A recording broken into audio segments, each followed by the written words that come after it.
Hello, you're watching Time Warner Cable's local edition of the Sacramento Report. I'm Jaime Garza, and today I'm joined by Assemblyman Martin Garrick. It's always good to have you here. Good to be back, Jaime. Seems like all of you guys at the Capitol just worried about getting a new budget again. The governor just put out his proposal. What's your take on it? Well, it was the May revise, and we have a significant budget hole, a deficit of $19.1 billion, and we need to fill that, and we aren't going to fill it with taxes. We're looking at both maintaining funding fully for K through 12, but at the same time reducing many of the programs that we can't afford anymore. Items like some of the welfare programs, and also reducing the size of government with the reduction in employees. I was talking to some of your colleagues, and they say don't expect it to stay this way. So do you prepare for a big battle coming up? Well, with the fact that we have 12.5% unemployment in the state of California. That's over 2,600,000 people not working. We need to look at that. We need to concentrate on getting those people back to work and stop this fighting about the budget. But we feel very strongly, the Republican Assembly, the Republican Senate, and the Republican governor, that no new taxes are the answer. Last year, $12 billion in taxes was added on to the burden of every family, every small business in the state of California, and that didn't solve the problem. Talk a little more about that.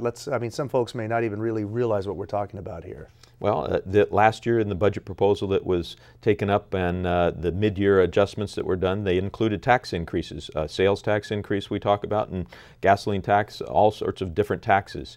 And that raised $12 billion in taxes on the citizens of California. But we also lost 400,000 additional jobs. And the year before that, we'd lost 700,000 jobs. We need to get down to the real serious business of balancing this budget without raising taxes. Yeah, a lot of people would say, you know what, if you're going to raise taxes, how do you plan to stimulate an economy? I'm sorry, again? If you raise taxes, how do you plan to stimulate our economy?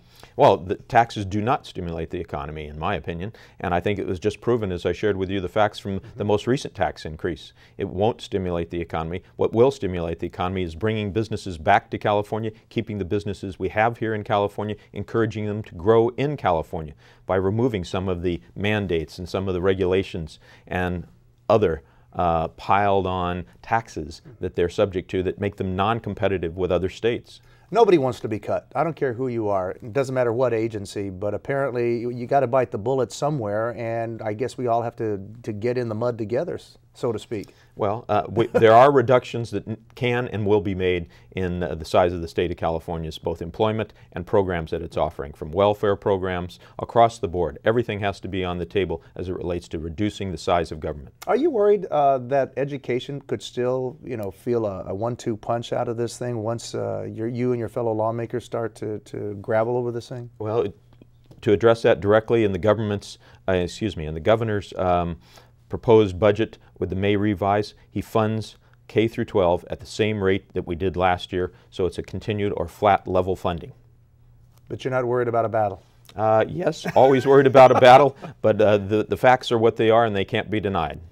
So what happens? Do you guys get to make the deadline this year? I mean, that was one of the points that a lot of taxpayers didn't like, said, you know what, you have a deadline, you pass it, what about this year? Doesn't look like it's any easier. It's just as difficult as last time, if not a little more so, with the $19.1 billion deficit, but we started a countdown back on March 23rd as to 100 days to a budget. We're already at 44 days. We've just had a few budget hearings. We need to really concentrate, get serious about this, and the Democrats need to come to the table and realize that the citizens of California can't stand any more taxes, that we need to reduce the size of government. And they're going to be watching you guys very closely. They Assemblyman will. Martin Garrick, thank you as always. Thanks so much. Great to be here. Thank you for Thank watching you. Time Warner Cable's local edition. Hey, and don't forget, you can see this and other interviews on Time Warner's My Government On Demand, and you'll find that on Channel 1. I'm Jaime Garza.